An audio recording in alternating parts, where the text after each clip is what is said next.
یعنی کیا جاتا ہے کہ اسلام جو دین ہے یہ بڑا بے رحم ہے. یعنی اسلام دین جو ہے یہ اعتراضات کفر کی طرف سے کیا جاتا ہے کہ یہ بڑا بے رحم ہے، اس کے اندر رحم نہیں ہے، اس کے اندر نرم دلی نہیں ہے، یہ اسلام نرم مزاج نہیں رکھتا.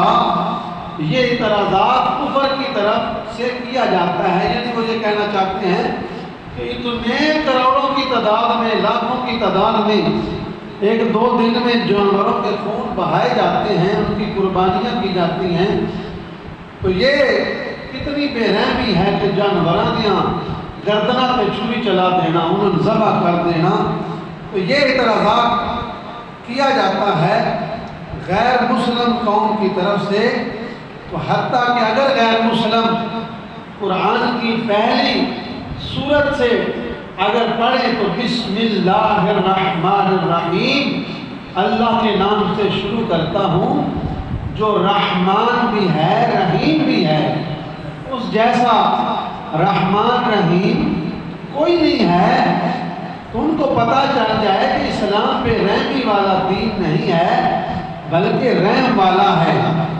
تو اللہ جو ہمارا ہے وہ رحم فرمانے والا ہے. وہ جو جتنا بھی گناہ میں دھلا ہوا ہو، حتیٰ کہ حدیث مبارکہ میں آتا ہے سمندر کی جھاگ سے بھی زیادہ اگر بندہ گناہگار ہو تو اس کی بارگاہ میں سچے دل سے توبہ کرے تو رب اس کے گناہوں کو معاف فرما دیتا ہے. وہ رحیم ہے، وہ کریم ہے.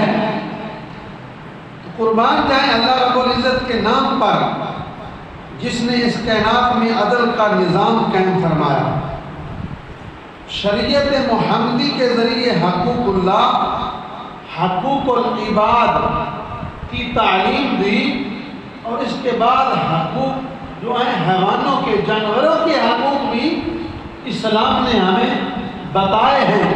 اسلام نے ہمیں جانوروں کے، چرند پرند کے حقوق، پرندوں کے بھی حقوق اسلام نے ان کا بھی درس دیا ہے. اللہ کے حقوق، پھر اس کے بندوں کے جو حقوق ہیں اسلام نے ان کا بھی ہمیں بتایا ہے. ہمسایوں کے حقوق، رشتہ داروں کے حقوق، گلی محلے میں رہنے والوں کے حقوق. اسلام نے کسی پر بھی ظلم کرنے کا حکم نہیں دیا، اسلام نے تو رحم کرنے کا حکم دیا ہے. تو حقوق اللہ الگ، حقوق العباد الگ. تو حقوق جو حیوانوں کے ہیں، جانوروں کے، پرندوں کے، وہ اللہ نے اور اس کے رسول نے الگ بیان فرمائے ہیں. تو اسلام تو چیخ چیخ کر یہ کہتا ہے کہ جانوروں پر بھی ظلم نہ کرو. اگرچہ ہم مسلمان ہو کر اپنے بھائی پر ظلم کرتے ہیں، اپنے ہمسائے پر زیادتیاں کرتے ہیں، لیکن اسلام تو یہ کہتا ہے جانوروں پر بھی ظلم نہ کرو، پرندوں پر بھی ظلم نہ کرو. تو اسلام یہ بار بار درس دے رہا ہے. تو اگر کوئی عمل نہ کرے تو اس کا قصور ہے، اسلام کا قصور نہیں ہے.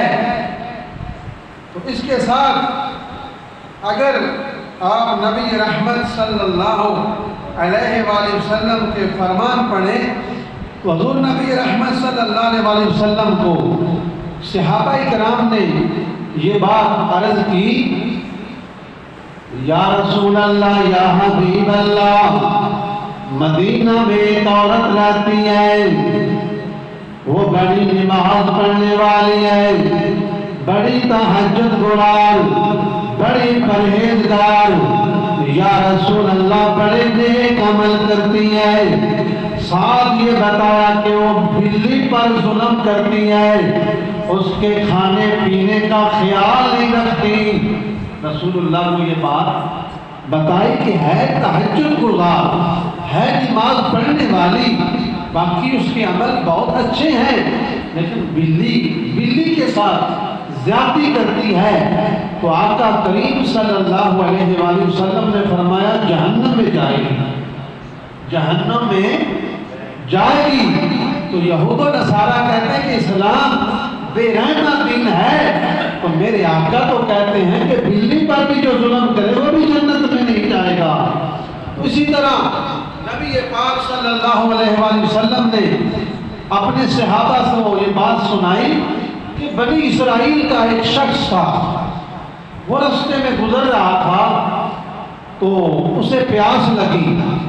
جب پیاس لگی وہ ایک کنویں کے پاس کنواں اسے ملا، اس سے پانی بھر کے پینے لگا تو قریب ہی اس نے دیکھا کہ کتا پیاسا جو ہے وہ جب اپنی زبان نکال کے یعنی منہ کھولے ہانک رہا ہے، جیسے شدت کی پیاس اسے لگی ہوئی ہے۔ اس شخص نے دیکھا کہ کوئی کتا محسوس کیا کہ بہت پیاسا ہے۔